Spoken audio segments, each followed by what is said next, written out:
I know you guys are wondering why I'm in this real fish story mode. For those of you who don't know what fish is, it is a term that we like to use to describe genetic females. Now, it is a derogatory term for obvious reasons, but it's something that I just can't get out of my vocabulary because, you know, it's kind of like the word nigga. It's derogatory, but it just sounds so good sometimes. So if you're offended, kiss my ass and go dush. No, I apologize in advance. So anyway, I'm in real fish mode. So the reason why I want to talk about this is because one of my subscribers is really young. Like really young, like young. I don't even know why this person is on YouTube watching me. It's not, I feel like, you know, I'm so inappropriate for their age bracket. But, you know, the person asked me, you know, some valid questions. But I guess, you know, like if you, it's nothing like a PBS roster of Blue's Clues, Sesame Street, and No Choking. But, you know, he asked me a valid question, so I'm going to answer it. He brought up the subject of crushes, like female crushes when I was young.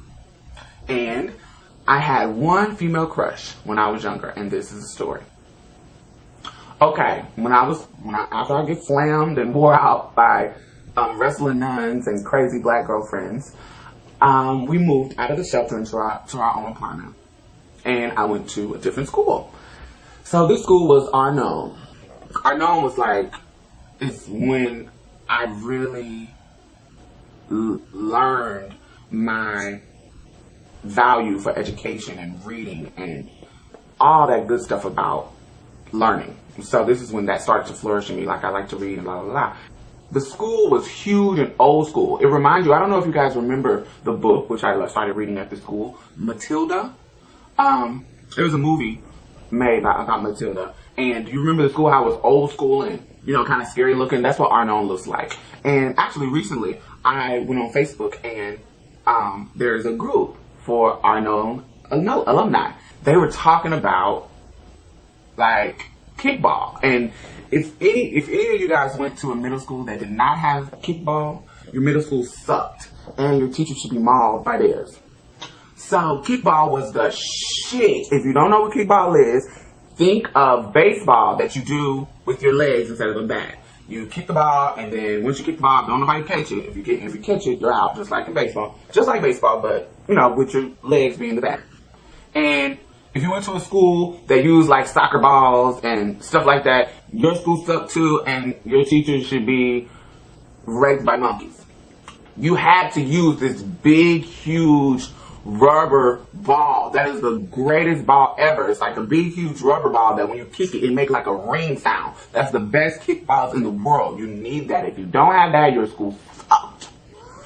So, Urengoy, the space where the teachers parked and the scary school was huge, so you can kick the ball as hard as your little heart desired.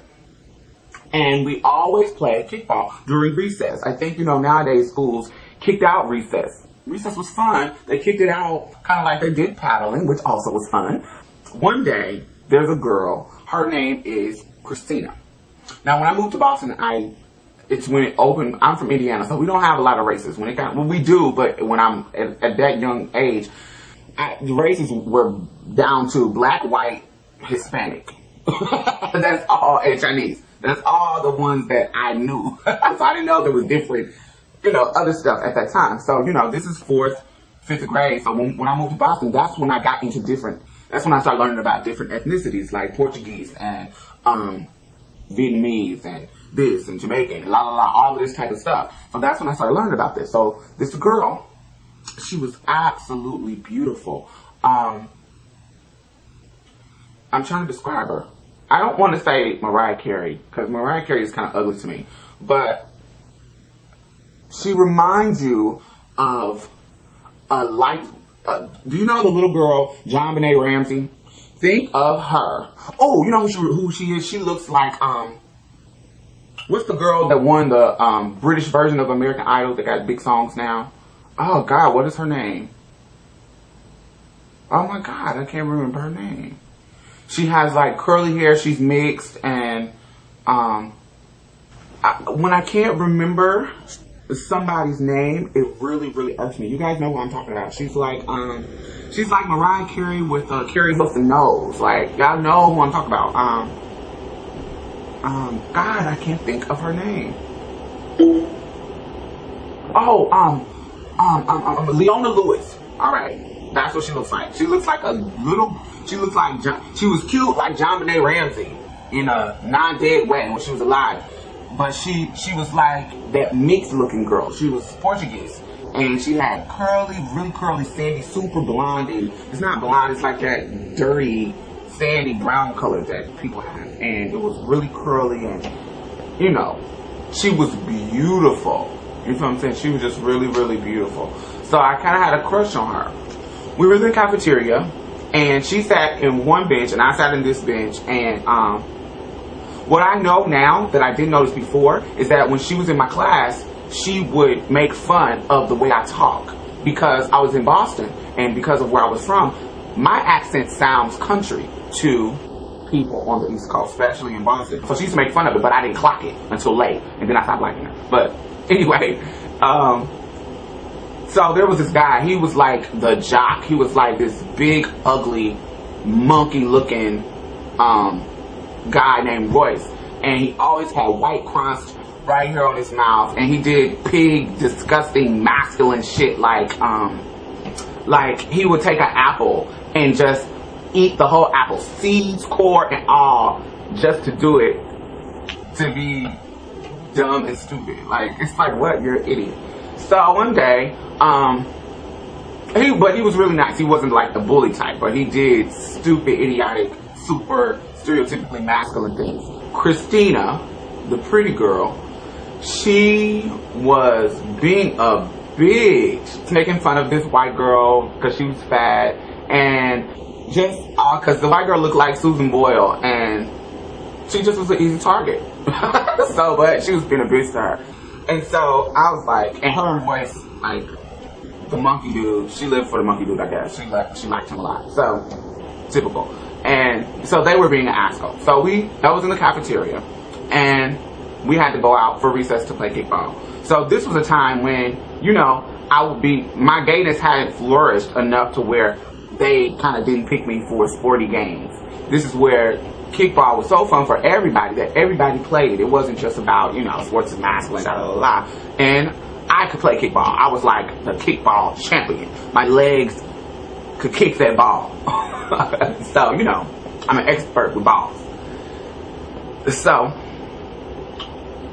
they pick teams, and everybody picks teams, and now it's my turn to come up to the plate to kick the ball. It's really exciting because it's recess and we're playing kickball, and I'm like, oh my God, I'm about to wear this ball out.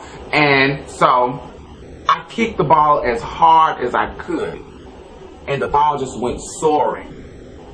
Anybody that was in trouble or too cute to play kickball was over way back in the corner on like this old bleacher. And so the people that were over there on the bleachers it was a few people. It was like maybe 5 or 6 people. Royce was one of them, the big monkey dude, and he got banned from kickball. He loved kickball too, and he was good too. But of course, but he got banned because he had got in trouble. They had got in trouble for talking about the Susan Boyle little girl, and him and Christina all was over there on the bleachers. So when the ball soared into the air, it went over there in the bleachers and slammed into Christina's face.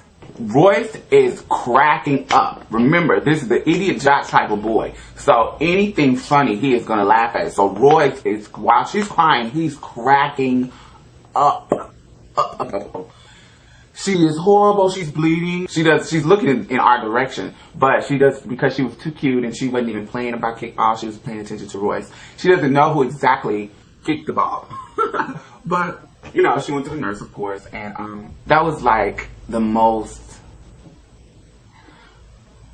wonderful moment of my life because I feel like she deserved it. I looked over here, like by the fence, and I looked at the Susan Boyle girl, and her face was so happy with joy about me busting Christina's shit with this ball that it made me so happy. And I think that that hero, the feeling that I have to vindicate the underdog that I have, I think that this was one of the defining moments that really made stuff like that, really made me feel good about being like the hero type and being vengeful.